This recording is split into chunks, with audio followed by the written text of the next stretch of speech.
Football is here. We have turned the page. We're in the month of August, and it's full speed ahead, except for the Commanders with Terry McLaurin, because now he's requested a trade.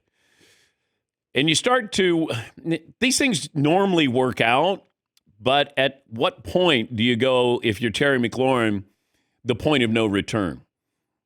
Because he wants to be paid more than $30 million. I don't know if it's $32, $33 million. He's a big reason why Jaden Daniels played so well last year. And you brought in Deebo Samuel, but Deebo Samuel is not Deebo Samuel anymore. And he's not the kind of receiver that Terry McLaurin is. Terry McLaurin, if you throw it in his area, he's going to get it.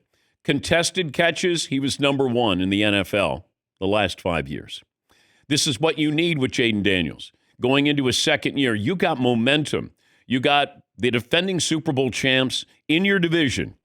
And this is that holdup. This is that hiccup. This is something that could derail bigger dreams that they have. But Terry McLaurin has requested a trade from the Commanders. And I don't know if this heats things up or the Commanders actually go, all right. But here's the problem if I'm a Commanders fan. You're not going to get dollar for dollar for Terry McLaurin. You're going to get draft picks. Because if you're trading Terry McLaurin to a team, you're probably trading him to a team that is a playoff team that might go, hey, you know, the Chargers are a name that came up. The 49ers are a name that came up. The Patriots, a name that came up. I mean, there's going to be teams that will be waiting and seeing what would it cost to get Terry McLaurin. You still have to pay him. But you're going to get a guy who's going to sign a new contract with you, and you'd have him probably for the next 4 years. He probably looks around and goes, okay, Cortland Sutton signed 4 years, $92 million. Well, I'm better than him. We're the same age. Brandon Ayuk got $30 million. I'm better than him. He's not better than CeeDee Lamb. Now you have to take inventory, and you have to be honest with yourself. Your agent has to be honest with you and say, hey, nah, I don't think you're there. You're not in Justin Jefferson, Jamar Chase category. Now, are you the next level? Maybe.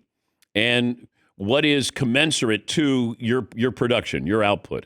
But that's a really, really important situation here. Now, you got the Bengals with Trey Hendrickson. He's still on the outside, but at least he's in camp.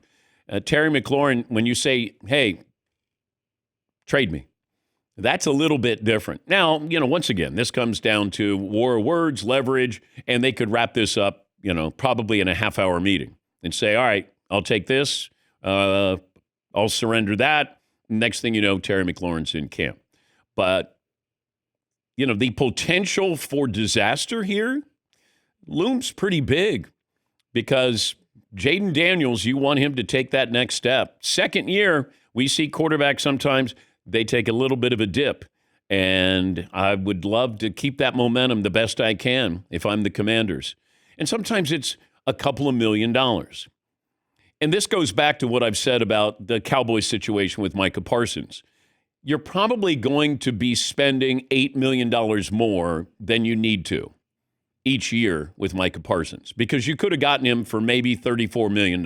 Now it's probably going to be $42. Well, this is where you lose a couple of players.